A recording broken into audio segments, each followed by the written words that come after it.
Era una mañana de marzo en el final del verano de 1983. El cielo estaba despejado, el aire fresco y había una cierta paz en ese pequeño pueblo en el Valle del Río Grande, en el sur de Texas. Todo parecía calmado. Pero la casa número 27 en la calle principal estaba en revuelo. Dentro, algo estaba a punto de suceder que marcaría la historia de esa región y cambiaría para siempre la vida de un hombre llamado Octavio. Octavio era un hombre de 36 años, rubio con ojos serenos, acostumbrado a trabajar en el campo. Trabajaba como un pequeño agricultor. Se levantaba temprano todos los días, cuidaba los cultivos, los animales y la pequeña tienda que manejaba en el patio trasero con su esposa, Elena, una mujer dulce con una sonrisa gentil y poseedora de una fuerza rara. Habían estado casados por 12 años. Habían intentado tener hijos durante casi una década, y por muchos años creyeron que nunca serían padres. Elena había sufrido 2 abortos espontáneos y un diagnóstico médico severo. Nunca podrás mantener un embarazo por más de 3 meses, le dijeron. Pero contra todo pronóstico, lo imposible sucedió.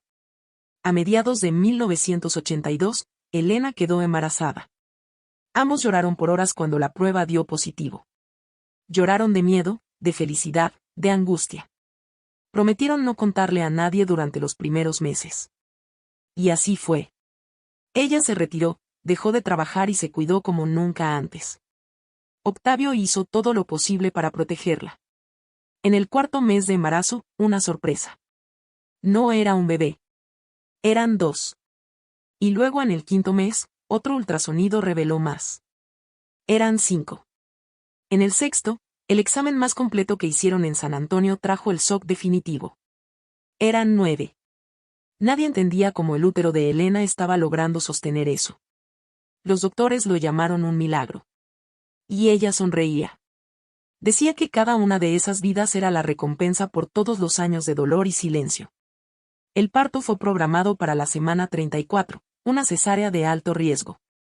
El equipo médico del hospital se movilizó como si fuera una operación de guerra. El hospital del pueblo carecía de recursos, así que Elena fue transferida a la ciudad con el apoyo de voluntarios locales.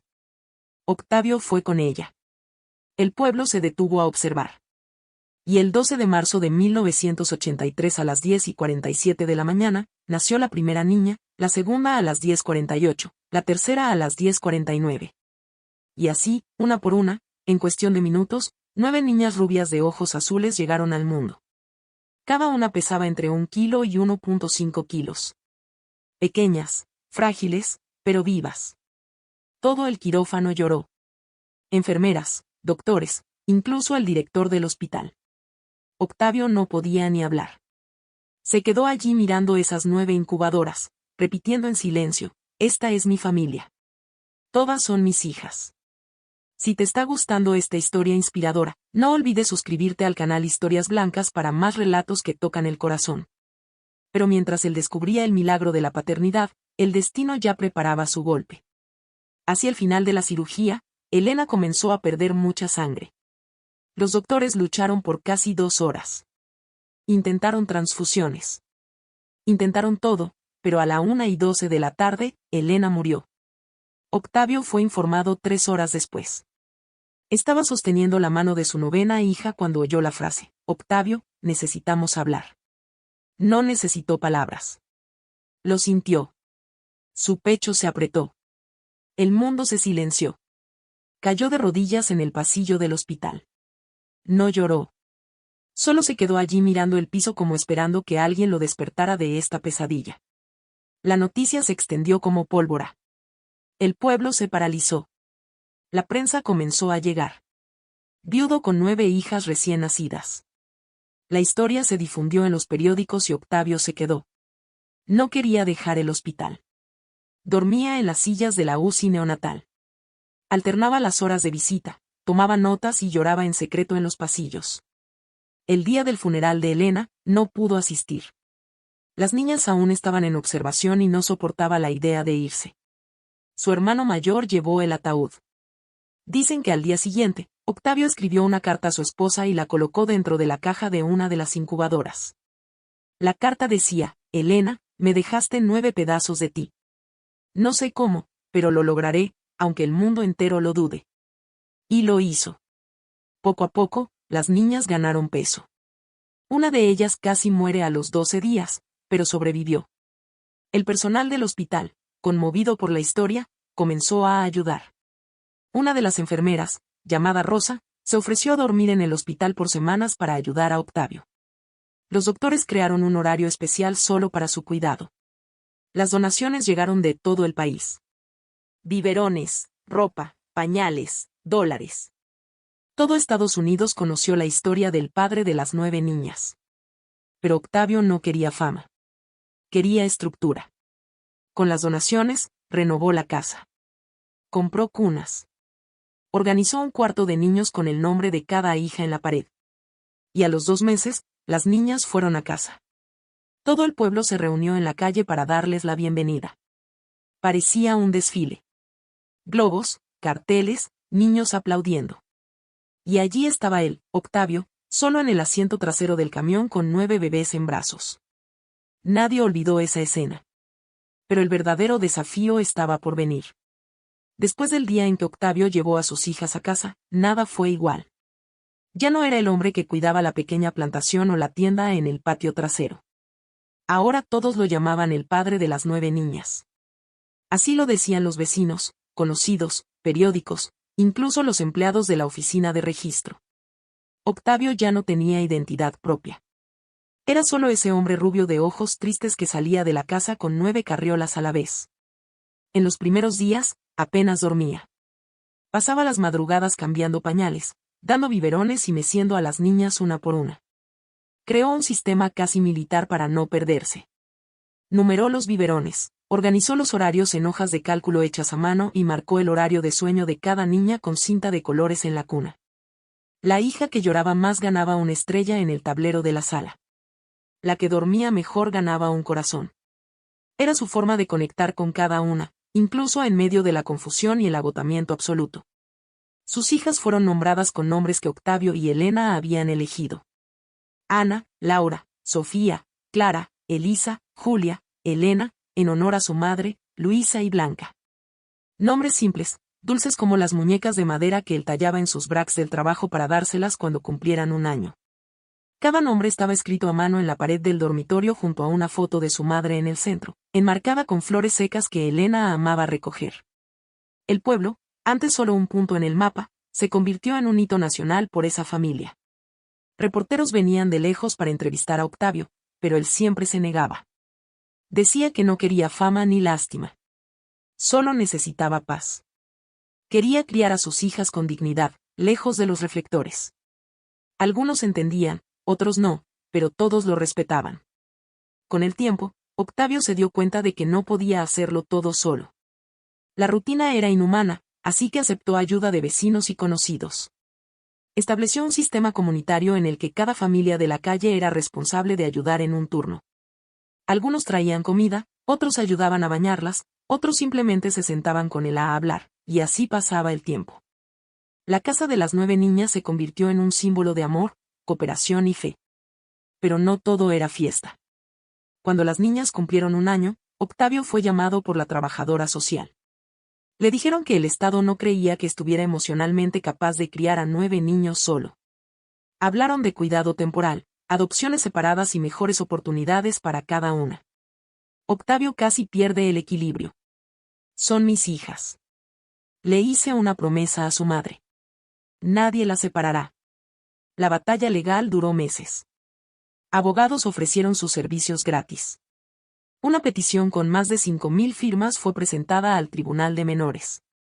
La gente se negó a aceptar la separación y al final Octavio ganó. Las niñas se quedaron con él. Ese momento marcó un punto de inflexión en la vida de la familia. Desde entonces, Octavio decidió no depender más de la bondad de nadie. Quería lograr estabilidad con sus propias manos. Vendió la tierra detrás de la casa y compró un pequeño invernadero. Comenzó a cultivar flores raras. Elena amaba las flores. Así que empezó a vender arreglos personalizados con el nombre de sus hijas en cada ramo. Rosas de Ana, orquídeas de Sofía, tulipanes de Julia. Era un tributo a su esposa y una forma de sostener a la familia con dignidad. Las flores se convirtieron en un éxito.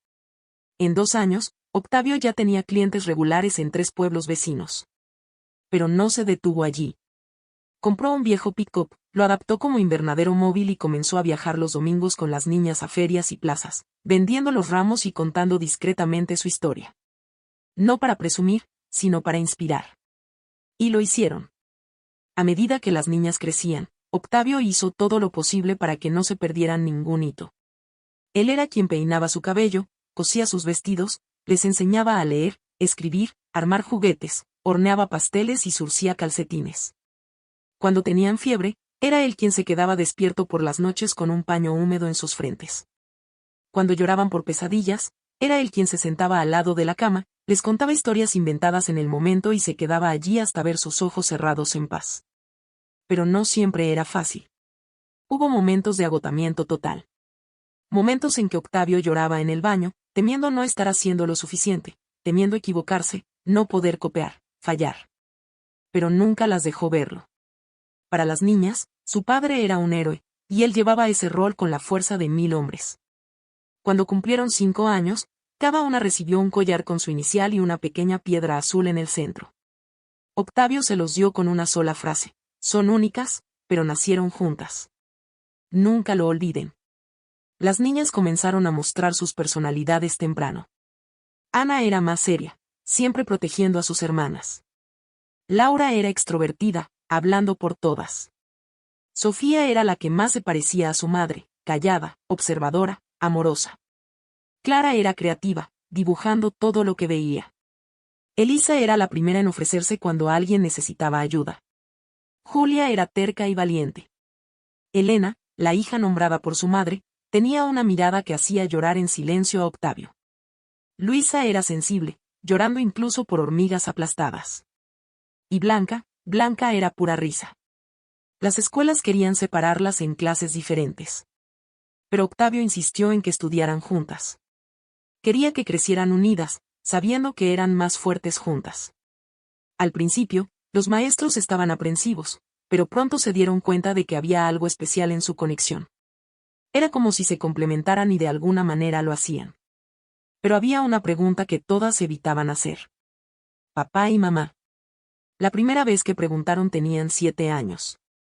Fue Blanca quien preguntó. Estaban en el jardín recogiendo flores para una actividad escolar. Octavio se detuvo, se sentó en el suelo y respiró profundo. Luego les contó. Les contó todo. Les dijo con lágrimas en los ojos, pero sin drama. Dijo que su madre había sido una mujer extraordinaria, que había dado todo por amor, que era por ella que estaban allí, y que cada vez que miraba en los ojos de una de ellas, era como si viera a Elena de nuevo. Las niñas lloraron, pero fue un llanto hermoso, del tipo que lava el alma.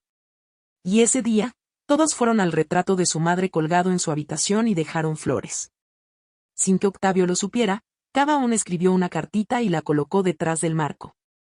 Años después, cuando fueran mayores, esas cartas se leerían juntas y cambiarían todo.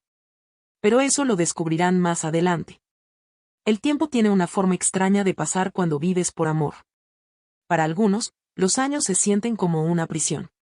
Para Octavio, los años con sus 9 hijas fueron un pasaje sagrado. Cada mañana a su lado era una bendición silenciosa. Cada noche silenciosa junto a 9 camas, respirando suavemente, era un recordatorio de que había tomado la decisión correcta. Para cuando las niñas cumplieron 10 años, la casa se había adaptado completamente a su nueva realidad. El pequeño edificio simple se había transformado en una especie de cabaña familiar. Dormitorios compartidos con literas, closets codificados por color, calendarios con cumpleaños y años escolares colgados en la pared de la sala. Octavio había aprendido a organizar su vida como pocos. Pero la infancia ligera y juguetona comenzaba a desvanecerse. La adolescencia llegó como una tormenta. Cada niña, ahora con opiniones, emociones más intensas y necesidades únicas, comenzó a luchar por su lugar en el mundo. Y Octavio, que siempre había sido un puerto, también se convirtió en un faro, firme pero iluminando caminos diferentes al mismo tiempo. Laura fue la primera en pedir cortarse el cabello corto. Él dudó, pero entendió. Ana quería dormir en una habitación separada solo por una semana para probar. Julia se volvió más retraída. Elisa comenzó a cuestionar su apariencia. Blanca quería dejar de usar vestidos y pidió jeans. Sofía empezó a dibujar cuadros más tristes. Clara comenzó a escribir en diarios que cerraba con llave. Elena leía libros sobre maternidad y embarazo. Luisa lloraba sin saber por qué. Y Octavio observaba. No luchaba. Escuchaba. Hablaba con cada una por separado. Entendía que estaban cambiando y que él necesitaba cambiar también. El amor ahora requería menos acción y más silencio, menos mando y más presencia. Era un nuevo desafío, uno de los más difíciles. Pero lo enfrentó. Fue alrededor de esta época que comenzaron los juicios externos. Las niñas eran hermosas. 9 adolescentes rubias con ojos azules intensos, rasgos idénticos y un carisma natural. Llamaban la atención donde quiera que fueran. El pueblo se volvió demasiado pequeño. Hubo comentarios maliciosos, miradas de reojo, chismes en panaderías y tiendas. ¿Cómo lo maneja solo? ¿Alguna ya se embarazó? ¿No tienen madre porque su padre no supo cuidarlas? Las palabras dolían, pero más que eso, dolía la forma en que miraban a su padre como si quisieran defenderlo pero no supieran cómo. Un día, Ana llegó a casa de la escuela llorando. Le habían dicho que no tenía madre porque su madre eligió morir en lugar de criar a 9 niñas. Octavio respiró profundo, la abrazó y dijo, hija, a veces la gente no sabe lo que dice.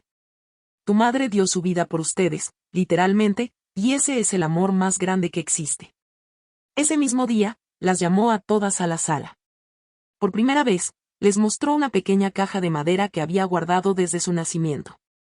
Dentro había una cinta de su madre, la nota que Elena escribió poco antes del parto, uno de sus aretes, una flor seca y la carta que él había dejado en la incubadora años atrás.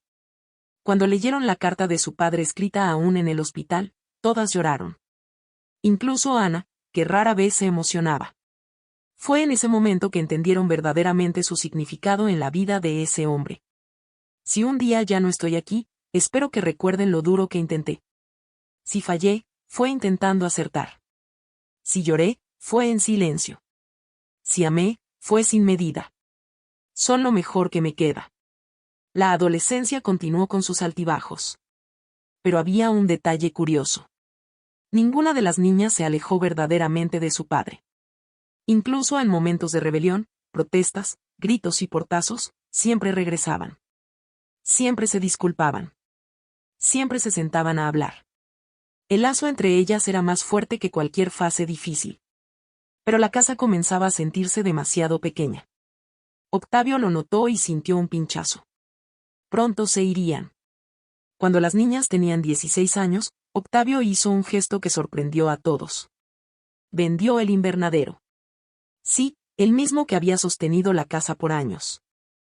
Con el dinero, compró un viejo autobús escolar y lo renovó completamente por dentro, transformándolo en una casa sobre ruedas. Quería darles a sus hijas un último recuerdo colectivo antes de que cada una tomara su camino. Por 3 meses viajaron por el país de pueblo en pueblo, durmiendo en campamentos, estaciones de gasolina, playas desiertas, patios de extraños. Vieron el mar, la nieve, los desiertos, las montañas, el interior de Nuevo México, la vastedad de las llanuras. Rieron, pelearon, cocinaron juntas. Hicieron videos, tomaron fotos, escribieron cartas unas a otras. Y en la última noche del viaje, sentados alrededor de una fogata improvisada en medio de un campo abierto, Octavio dijo, sé que no fui perfecto. Sé que cometí muchos errores, pero si pudiera volver en el tiempo, lo haría todo de nuevo. Exactamente igual. Ustedes son mi vida. Y si un día no estoy aquí, recuerden que todo lo que construí fue con amor. No respondieron. Solo lloraron y se acostaron con sus cabezas en el regazo de su padre, justo como cuando eran niñas. Se quedaron allí en silencio, escuchando los grillos de la noche, el viento soplando y sus corazones latiendo con gratitud. Cuando regresaron a casa, algo había cambiado. El adiós estaba cerca. A los 18, cada una comenzó a seguir su propio camino. Ana fue a Houston a estudiar medicina. Laura eligió periodismo en Miami. Julia se alistó en el ejército. Elisa fue a un programa de intercambio. Sofía se convirtió en artista visual. Clara empezó un canal de videos con historias conmovedoras. Elena quería estudiar psicología para entender lo que sentía desde niña. Luisa se hizo misionera y Blanca se quedó. quería quedarse con su padre. Octavio vio la casa vaciarse lentamente. Colas convertidas en camas, luego closets vacíos, luego habitaciones cerradas. La casa se silenció, y él se quedó, pero estaba en paz. Sabía que había cumplido su misión.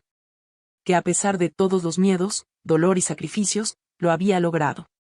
Criar a 9 niñas con amor, con dignidad, con verdad, pero el destino, como siempre, aún tenía una última gran sorpresa guardada. Y esta sorpresa está más cerca de lo que piensas. El tiempo no esperaba a nadie en esa casa.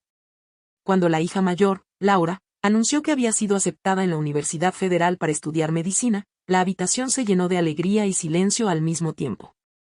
Era una victoria. Por supuesto que lo era. Había luchado, estudiado a la luz de velas cuando se iba la electricidad, compartido un cuaderno con 2 hermanas más. Pero cuando abrazó a su padre esa noche y dijo, «Me voy, papá, pero prometo volver cada fin de semana». Algo dentro de él se rompió. Miró las escaleras y vio por primera vez la madera desgastada por tantas subidas y bajadas con las niñas en brazos. «Ve, hija mía. Sí, lo harás. Pero nunca olvides que tu lugar en el mundo comenzó aquí en estas escaleras, en esta cocina, en este piso donde tu madre murió para darte a luz». Habló con lágrimas en los ojos tratando de no derrumbarse. La partida de Laura abrió las compuertas una por una. Las otras comenzaron a trazar sus caminos. Elisa quería estudiar en el extranjero. Sofía quería ir a un programa de intercambio. Clara soñaba con abrir una floristería. Julia quería casarse. Pero fue la decisión de Blanca la que cambió todo. Apareció en la cocina una noche con un sobre en la mano. Sus hermanas susurraban en el pasillo. Su padre sentado en la mesa con su taza de café ya sospechaba. Cuando le entregó el sobre, no quiso abrirlo de inmediato. «Ábrelo tú, hija». Y lo hizo. Era una prueba de ADN. Blanca la había hecho por su cuenta con una duda que la carcomía en silencio por años. ¿Por qué no se parecía a ninguna de sus otras hermanas? Era rubia. Sí. Ojos azules, sí. Pero algo en ella era diferente. Desde pequeña se sentía fuera de lugar. Su padre nunca mostró diferencia, pero Blanca tenía una corazonada. Y ahora estaba allí, en blanco y negro. No era su hija biológica. La confesión cayó como una bomba. Sus hermanas quedaron en shock. Su padre paralizado. ¿Por qué nunca me lo dijiste? Porque nunca quise que te sintieras menos. ¿Y de quién soy hija entonces? Respiró profundo y contó la verdad que había ocultado por más de 30 años. En la noche en que su esposa murió en el parto, una de las 9 niñas había nacido muerta. El hospital, sin saber cómo romper la tragedia a un hombre ya devastado, intercambió al bebé con un recién nacido abandonado que había sido dejado anónimamente solo horas antes. ¿Soy ese bebé? Eres mi hija, Blanca. Porque te sostuve en brazos con el mismo amor. Porque te mecí en las madrugadas con la misma música que a las otras. Y porque aunque no te di a luz, te elegí cada día. Eso es ser padre. Ella lloró. Todas lloraron. El silencio duró mucho esa noche. Pero al final, una por una, las hermanas se acercaron, abrazaron a Blanca y repitieron en coro, «Eres nuestra hermana». Siempre lo ha sido. Esa crisis unió a la familia más que cualquier Navidad o cumpleaños. La herida expuesta sanó con la verdad, pero la vida nunca dejó de probar a ese padre. Meses después, tuvo un ataque al corazón. Solo en casa, sus hijas ya estaban dispersas, una en otro estado, la otra fuera del país. Quien lo ayudó fue su vecina, la señora Teresa, que notó que las luces estaban encendidas esa mañana. En el hospital, lo revivieron. Sobrevivió, pero salió más débil. Sus hijas comenzaron a turnarse para cuidarlo, pero él no quería ser una carga. Quería verlas volar.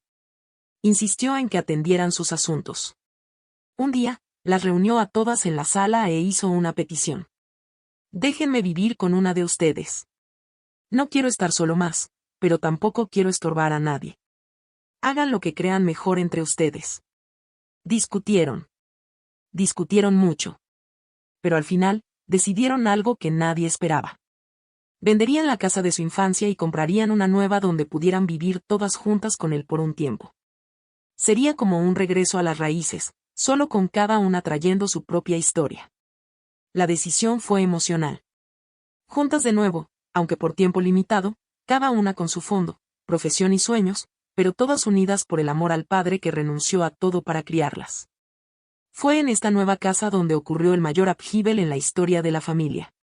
Un día, mientras rebuscaban en una caja de cosas viejas de su padre, encontraron una carta que nunca se envió. Estaba dirigida a una mujer llamada Beatriz. La letra era la de él. La fecha, 1982. ¿Quién es esa mujer, padre? Él se quedó en silencio. Cerró los ojos. Tragó saliva. Y luego reveló algo que nadie esperaba. Antes de conocer a la madre de las niñas, se había enamorado de una joven llamada Beatriz. Ella quedó embarazada pero desapareció. Nunca supo de ella de nuevo. La carta era un intento desesperado de encontrarla, pero nunca tuvo el coraje de enviarla. Podría tener un hijo por ahí que nunca conocí. El impacto fue enorme. Las niñas, ahora mujeres, se miraron en shock. ¿Realmente eran 9? ¿O era posible que hubiera alguien más? Y fue entonces cuando Ana tomó una decisión inesperada. Buscaría a Beatriz. Iría al fin del mundo si fuera necesario. Y esta búsqueda cambiaría todo lo que la familia pensaba saber sobre sí misma. El silencio cayó sobre la casa cuando Sofía se levantó con un sobre en las manos. Era una carta vieja, amarillenta por el tiempo, escrita con una mano delicada y firme. Las otras hermanas se congelaron. El padre frunció el ceño confundido, sin entender qué significaba. Sofía sostuvo el papel como si estuviera a punto de desatar un rayo, pero su voz era calmada, aunque temblorosa. Descubrí esta carta por casualidad hace casi 2 años, comenzó, mirando a los ojos de su padre. Estaba dentro de una caja de recuerdos de mamá, escondida en el fondo del closet. La leí, la releí, lloré y la guardé. Pero ahora no puedo ocultártela más. Le entregó la carta a su padre. Sus manos temblaban. El silencio era tan espeso que parecía que nadie más respiraba en la habitación. Él leyó y su expresión cambió. Primero confusión, luego incredulidad, finalmente lágrimas. Las palabras de su esposa, escritas semanas antes del parto, eran una despedida. Ella predijo que no saldría viva del hospital. Dijo que lo sentía, que lo soñaba casi todas las noches. Pero lo que dejó a todos devastados fue el párrafo final. Si algo me pasa, sabe que fue mi elección seguir con el embarazo. Conocía los riesgos. Los doctores me advirtieron. Elegí a nuestras hijas. Elegí a cada una de ellas. Incluso sin conocerlas, elegí darles una oportunidad de vivir, aunque me costara la mía. El padre, al leer eso, se derrumbó, cayó en la silla, apretando la carta contra su pecho. Las 9 hijas se acercaron lentamente como si entraran en su alma. Una por una, se arrodillaron alrededor de él. No importaba si tenían 30, 35 o 40 años. En ese momento, eran solo hijas, pequeñas, frágiles, frente al dolor y la verdad. Nunca lo supe, susurró. Nunca me lo dijeron. Pensé que había sido un error médico, pero ella lo sabía y nos eligió.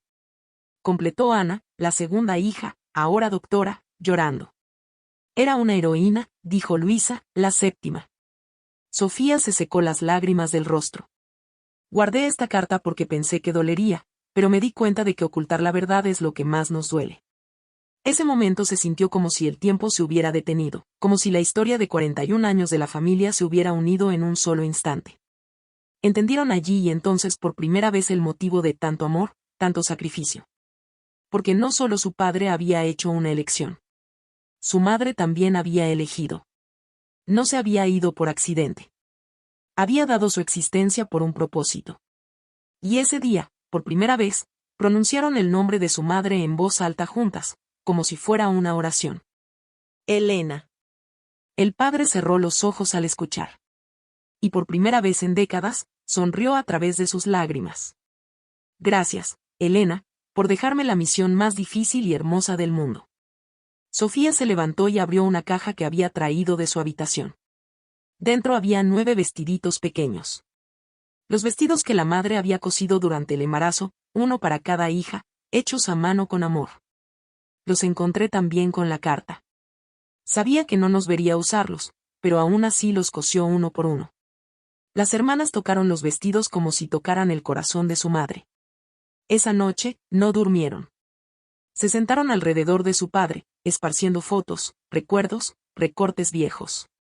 Cantaron canciones que su madre escuchaba. Contaron historias de la infancia. Rieron. Lloraron. Y sintieron que por primera vez estaban completas. No porque el dolor se hubiera ido, sino porque ahora tenía sentido. Al día siguiente, tomaron una decisión, una promesa, en realidad. Y de aquí comienza el plan más hermoso de las 9 hermanas. La noticia de los 9 embarazos se extendió como pólvora por el pueblo. Era como si el destino hubiera guardado ese momento por décadas. Por todas partes se oían preguntas y comentarios. ¿Qué? ¿Todas las 9 al mismo tiempo? ¿Es verdad que todas están embarazadas? Un ejército de rubiecitos está por nacer. Las hermanas, por su parte, estaban unidas como nunca. La experiencia del embarazo colectivo, el sentimiento de traer hijos al mundo junto a las mujeres con quienes compartieron todo, juguetes, ropa, lágrimas, secretos y sueños, trajo una nueva complicidad casi sagrada. El señor Octavio, ahora casi de 70 años, observaba todo con ojos brillantes. En silencio, veía el vientre grande de una, las náuseas de otra, el brillo en sus ojos. Era como si cada una llevara no solo un hijo, sino una respuesta a la vida, una respuesta al sufrimiento, a la ausencia de su madre, al silencio que él había soportado solo por tantos años. ¿Están bien?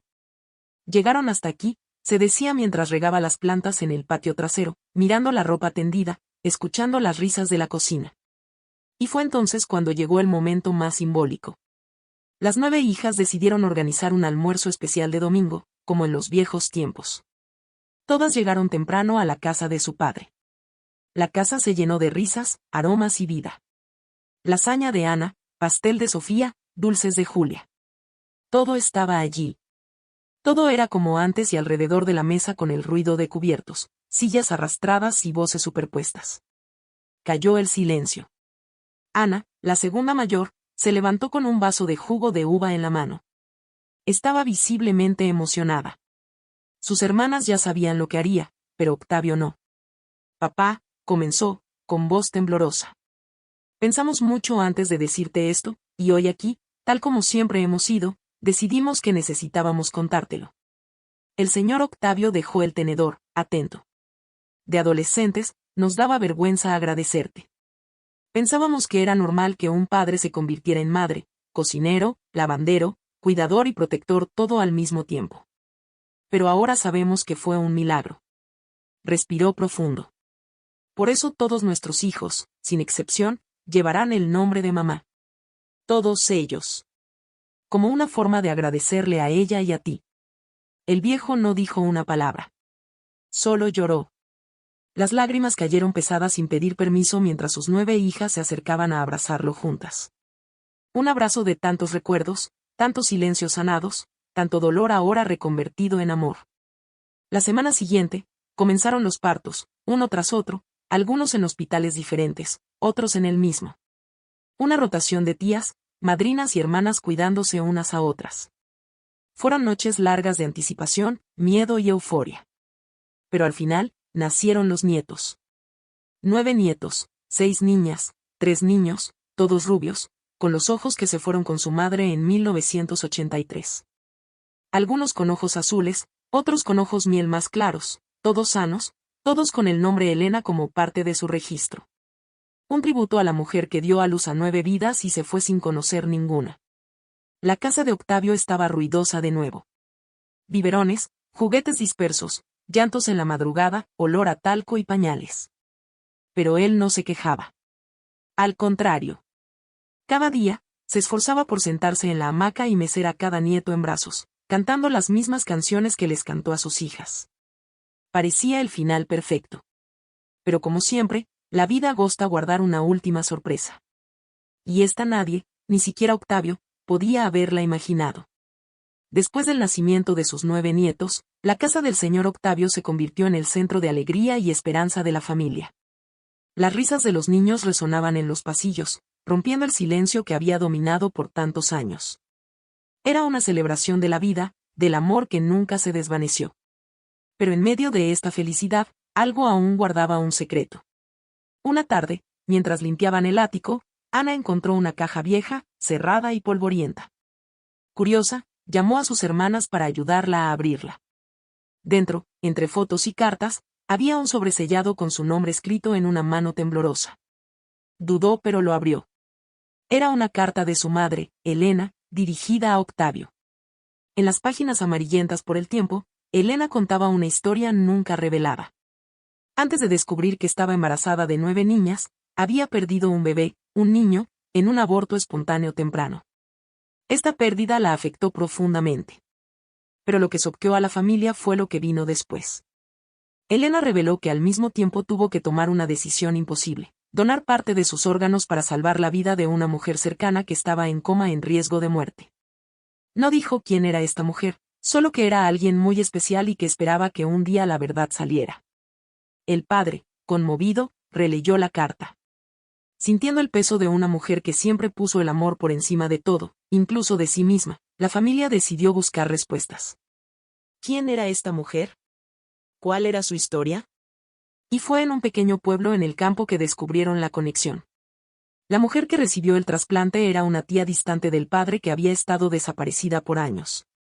Este descubrimiento unió aún más a la familia, mostrando que el amor de Elena no solo salvó sus vidas, sino las de otros. Su legado era mayor de lo que imaginaban. Mientras sostenía a sus nietos en brazos, Octavio sonrió, sintiendo que la misión de Elena y la suya estaba completa. ¿Y tú qué has visto hasta aquí? Reflexiona. ¿Cuántas veces el amor verdadero requiere sacrificios silenciosos? ¿Cuántas historias a nuestro alrededor están hechas de elecciones invisibles y coraje? Si sentiste algo al escuchar esta historia, deja un comentario. Estoy comprometido con la verdad y con ser siempre una mejor persona. No olvides suscribirte al canal Relatos Altivos. Dale like, comenta y comparte para que más personas se conmuevan con historias sanadoras. Gracias por estar con nosotros.